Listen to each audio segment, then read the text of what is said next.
एक लड़का जो आईएएस अधिकारी होता है, उसका एक दोस्त होता है जो सब इंस्पेक्टर होता है। दोस्तों, वो उसे बार बार बुलाया करता है कि यार कभी हमारे घर तो आ जा, मैं तुझसे मिलना चाहता हूँ। और फिर एक दिन जो आईएएस अधिकारी होता है वो उसके घर पर पहुँच जाता है। दोस्तों, यहाँ पर दोस्त उसे देखकर बहुत ज़्यादा खुश होता है, उसकी बहुत ही ज़्यादा खातिरदारी करता है। तभी वहाँ पर उनकी एक नौकरानी आती है जो यहाँ पर उन्हें चाय पानी देने के लिए आती है। दोस्तों, जब ये आईएएस अधिकारी उस नौकरानी को देखता है, नौकरानी इसे देखती है, दोनों एक दूसरे के गले लगकर फूट फूट कर रोने लगते हैं। यहाँ पर जो इसका दोस्त होता है उसकी समझ में ही नहीं आता कि ये मामला क्या है, किस तरह से ये आईएएस अधिकारी इस नौकरानी के गले लगकर रो रहा है। दोस्तों, जब पूरी कहानी के बारे में जानते हैं तो उनके पैरों तले ज़मीन खिसक जाती है। अगर आप भी पूरी कहानी के बारे में जानना चाहते हैं तो वीडियो को ज़रा सा भी स्किप ना करें। दोस्तों, क्या बड़ी वजह थी जो आईएएस अधिकारी एक नौकरानी के साथ इस तरह से गले लगकर रोने लग जाता है। दोस्तों, आगे बढ़ने से पहले हमारी वही रिक्वेस्ट की जो हमारे चैनल के साथ नए हैं, कृपया करके चैनल को फॉलो कर लें, बेल आइकन को जरूर प्रेस करें। नमस्कार, जय हिंद। आप देख रहे हैं एपीएच न्यूज़ राहुल रावत के साथ। तो दोस्तों, आज की जो हकीकत की घटना आपको बताने जा रहा हूँ, ये मध्य प्रदेश के इंदौर के एक गाँव की हकीकत की घटना है। यहाँ पर रोशन नाम का एक लड़का जो अपने माता पिता से कहता है कि मैं पढ़ लिख कर आईएएस ऑफिसर बनना चाहता हूँ। दोस्तों, यहाँ पर जो इसके पिता होते हैं वो खेती किसानी किया करते हैं। वो कहते हैं कि ठीक है बेटा, तू आईएएस ऑफिसर बन, उसके लिए तुझे जितनी तैयारी करनी है तो उतनी तैयारी कर। दोस्तों, फिर ये यूपीएससी की तैयारी करने लगता है और यूपीएससी की तैयारी करने में ये इतनी ज़्यादा मेहनत करता है। मेहनत करने के बाद जो इसका पहले साल का टेस्ट आता है उसमें ये फेल हो जाता है। दोस्तों, बहुत ही ज़्यादा मायूस होता है और मायूस होने के बाद फिर ये अपने पापा के पास फ़ोन करता है और उनसे कहता है कि मैं इस तरह से फेल हो गया हूँ। लेकिन यहाँ पर पापा उससे कहते हैं कि बेटा अभी दूसरा चांस तो होगा। तो यहाँ पर वो कहता है कि हाँ पापा, अभी दूसरा चांस है, तुम चिंता मत करो, मैं अब की बार पास हो जाऊँगा। पापा भी उसे यही आश्वासन देते हैं कि तू बेटा घबरा मत, मेहनत कर, हमें तेरे ऊपर पूरा भरोसा है, तू अब की बार ज़रूर पास हो जाएगा। यहाँ पर जो बेटा होता है वो कहने लगता है कि पापा यहाँ पर अच्छी कोचिंग मुझे नहीं मिल पाती, मैं यहाँ से कानपुर जाना चाहता हूँ, कानपुर में बहुत अच्छी कोचिंग मिलती है। दोस्तों, उसके बाद बेटा कानपुर चला जाता है और कानपुर में रहकर वहीं पर कोचिंग लेने लगता है। और जब दोबारा यूपीएससी का टेस्ट होता है उस टेस्ट को देता है और जब रिजल्ट आता है तो इस रिजल्ट में भी वो फेल हो जाता है। दोस्तों, अब वो अपने पिता से कैसे कहे, वो शर्माने लगता है। फिर पिताजी उससे पूछने लगते हैं कि बेटा हुआ क्या। तो यहाँ पर बेटा कहता है कि पापा मैं फिर फेल हो गया। दोस्तों, बहुत ही ज़्यादा यहाँ पर ये परेशान होने लगता है। पापा भी उससे कुछ ऐसा कह देते हैं कि बेटा तेरे बस का ये काम नहीं है, तू अपने यहाँ पर आजा, अपनी खेती क्यारी कर ले। लेकिन बेटा के मन में कुछ और ही था। रोशन यहाँ पर आईएएस अधिकारी बनना चाहता था। अब वो कानपुर से वापस इंदौर चला जाता है। जो इंदौर में ये कमरे पर रहा करता है उसी कमरे पर वापस चला जाता है। उसी कमरे की बगल में एक परिवार रहा करता है। परिवार में 2 बेटियाँ होती हैं, माता पिता होते हैं। दोस्तों, जो इस घर की बड़ी वाली बेटी होती है उसका नाम नेहा होता है। देखने में बहुत ही खूबसूरत होती है लेकिन वो अनपढ़ होती है। वो भी इस तरह बाहर जाया करती, दिहाड़ी मजदूरी किया करती और उससे पैसे कमाया करती। दोस्तों, यहाँ पर रोशन का मन बिल्कुल टूट जाता है और उस कमरे के अंदर अपने आप को बंद कर लेता है। इधर जो नेहा के पापा होते हैं वो भी उसे समझाते हैं कि बेटा तू इस तरह से परेशान मत हो, तू अपनी पढ़ाई लिखाई जारी रख, अगर तुझे हमारी तरफ से कुछ मदद चाहिए तो वो तू हमसे ले ले। यहाँ पर नेहा भी उसे पैसे से मदद किया करती, मोटिवेशन दिया करती और इससे कहा करती कि ये कोई ऐसा तो नहीं कि कुंभ का मेला है जो 12 साल में आएगा, अगली साल फिर आ जाएगा, आप मेहनत करो और मुझे पूरा भरोसा है अब की बार आप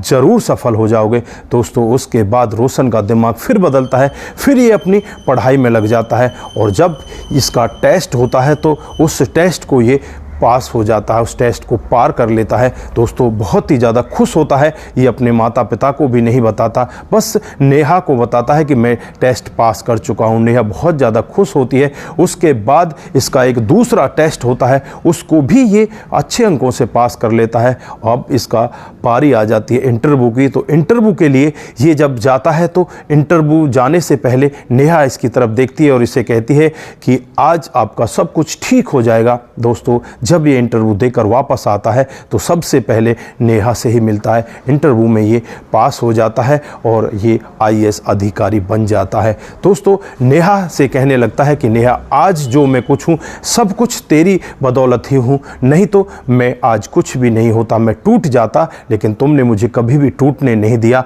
मैं आपका बहुत बड़ा एहसानमंद हूँ। नेहा यहाँ पर कहने लगती है कि ये सब तुम्हारी मेहनत का फल है। दोस्तों उसके बाद ये लड़का नेहा से कहने लगता है कि मैं तुमसे प्यार करता हूँ, मैं तुम्हारे साथ में शादी करना चाहता हूँ। दोस्तों यहाँ पर नेहा उससे कहने लगती है कि साहब क्यों मजाक कर रहे हो, ऐसा कभी हो सकता है कि आप तो पैसे वाले के लड़के हो, लेकिन हम तो गरीब लोग हैं, क्या आप हमारे साथ में शादी करोगे? तो यहाँ पर जो रोशन होता है वो कहने लगता है कि हाँ नेहा, मैं तुम्हारे साथ में शादी करूँगा। अब मैं अपने घर अपने गाँव जा रहा हूँ, मैं घर वालों को बताता हूँ, उसके बाद ट्रेनिंग से पहले मैं यहाँ पर आऊँगा और तुम्हारे पिता से बात करके तुम्हारे साथ में शादी कर लूँगा। दोस्तों उसके बाद रोशन अपने घर चला जाता है, अपने घर वालों को नहीं बताता, लेकिन घर वाले अखबार के जरिए पहले ही पता कर लेते हैं कि उनका बेटा आईएएस ऑफिसर बन चुका है। दोस्तों घर वाले बहुत ज़्यादा खुश होते हैं, बहुत ही अच्छी तरीके से उसका स्वागत किया जाता है। 2008 का ये मामला होता है। तो उसके बाद रोशन अपने दोस्तों के साथ इस तरह से घुल मिल जाता है, वो यहाँ पर नेहा को भूल जाता है। अब नेहा मन ही मन सोचने लगती है तो करे तो क्या करे। अब रोशन का भी फ़ोन वगैरह नहीं आता, ना ही वो यहाँ पर मिलने के लिए आया। अब तू क्या कर सकती है। दोस्तों यहाँ पर नेहा बहुत ज़्यादा परेशान होने लगती है। नेहा के जो पिताजी होते हैं उसके लिए लड़के की तलाश में होते हैं, कई जगह से उसके लिए रिश्ते लेकर आने लगते हैं, लेकिन नेहा यहाँ पर शादी के लिए मना कर देती है और एक दिन नेहा वहाँ से भाग जाती है। किसी को पता नहीं होता। इधर जो रोशन होता है उसकी ट्रेनिंग चालू होने में मात्र 10 दिन बच जाते हैं। अब वो वापस इंदौर पहुंच जाता है और यहाँ पर नेहा के पापा से मिलता है। वो मायूस बैठे होते हैं। रोशन नेहा के पापा से पूछने लगता है कि आप इस तरह से कैसे बैठे हुए। तो यहाँ पर जो नेहा का पापा होता है वो पूरा वाक्य बताता है कि इस तरह से सगाई वाले उसको देखने के लिए आ रहे थे, लेकिन उससे पहले ही नेहा यहाँ से चली गई, हमें उसका पता नहीं, 4-5 दिन उसे हो चुके हैं। दोस्तों उसके बाद रोशन बहुत ज़्यादा परेशान होता है, अपने आप को एक कमरे के अंदर बंद कर लेता है। थोड़ी देर बाद अपने आप को ठीक करता है और अपने एक दोस्त के पास फ़ोन करता है और उससे कहता है कि तुम गाड़ी लेकर यहाँ पर आ जाओ। जो उसका दोस्त होता है वो गाड़ी लेकर आ जाता है। फिर यहाँ पर ये तीनों लोग उस गाड़ी में बैठ जाते हैं और पूरे इंदौर शहर का चप्पा चप्पा छान लेते हैं, लेकिन कहीं भी उस लड़की का पता नहीं चलता। रोशन बहुत ज़्यादा परेशान हो जाता है। परेशान होकर वो करे तो क्या करे, उसकी ट्रेनिंग का समय आ जाता है। फिर वो ट्रेनिंग पर चला जाता है और वहाँ जाने के बाद वो ऑफिसर बन जाता है। उसकी ड्यूटी नियुक्त कर दी जाती है। दोस्तों उसका ड्यूटी में भी मन नहीं लगता, बस वो जैसे तैसे करके अपने कामकाज को कर रहा होता है। उसके बाद लगातार 2 साल तक वो इसी तरह से ड्यूटी करता है और 2 साल के बाद उसका एक दोस्त होता है जो कानपुर में रहा करता है, जिसका नाम दीपक होता है। उसके पास वो फ़ोन करता है। वो सब इंस्पेक्टर बन चुका होता है। यहाँ पर उससे यही कहता है कि दोस्त बहुत दिन हो गए यार, अब मेरे पास आते नहीं। और एक दिन वही समय आ जाता है जो यहाँ पर आईएएस ऑफिसर होते हैं दीपक के घर पर पहुँच जाते हैं। दीपक अपनी पत्नी के साथ उसका बहुत अच्छे से स्वागत करता है और जब उनकी नौकरानी उनके लिए चाय पानी लेकर आती है तो दोस्तों ये आईएएस ऑफिसर कुर्सी से खड़ा हो जाता है और नौकरानी को देखकर उसकी आंखों में आंसू आ जाते हैं। इधर जो नौकरानी होती है वो भी उसे देखकर रोने लगती है। दोस्तों दोनों एक दूसरे के गले लिपटकर रोने लगते हैं।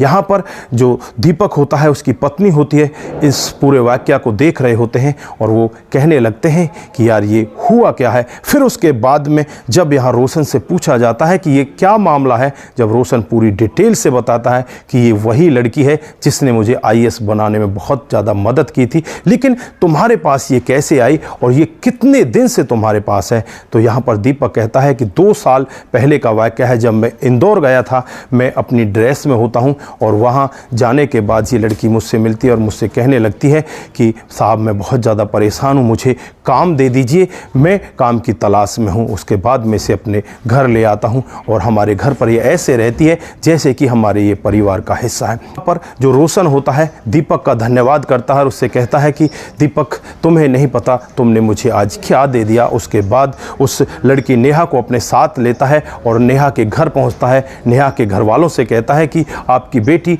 मुझे मिल चुकी है, लेकिन मैं आपकी बेटी से शादी करना चाहता हूं। दोस्तों, नेहा के घर वाले गरीब होते हैं, वो कहने लगते हैं कि आप तो आईएएस अधिकारी हैं, आप कैसे शादी करेंगे। तो यहाँ पर जो आईएएस अधिकारी होता है वो कहने लगता है कि मैं इससे प्यार करता हूँ और आज से नहीं, जब मैं आईएएस अधिकारी नहीं था तब से मैं इसे प्यार करता हूँ और इसके लिए मैं 2 साल से परेशान हूँ, मैं इसी के साथ में शादी करना चाहता हूँ। दोस्तों, उसके बाद वो अपने घर जाता है, अपने माता पिता को भी सब के बारे में बताता है कि मैं उस लड़की से प्यार करता हूँ और उसके साथ में शादी करना चाहता हूँ। माता पिता को जब उस लड़की के स्टेटस के बारे में पता चलता है, वो गरीब है, तो माता पिता एक बार के लिए रुस्वा हो जाते हैं और कहने लगते हैं कि हमारे स्टेटस का तो ख्याल रख कि हमारा स्टेटस क्या है, हम कितने बड़े जमींदार हैं और अब तू खुद आईएएस अधिकारी बन चुका है, क्या तू ऐसी अनपढ़ गरीब लड़की से शादी करेगा। तो वो कहता है कि हाँ, मैं उसी लड़की के साथ शादी करूंगा, नहीं तो मैं किसी के साथ भी शादी नहीं करूंगा। दोस्तों, घर वाले उस आईएएस ऑफिसर की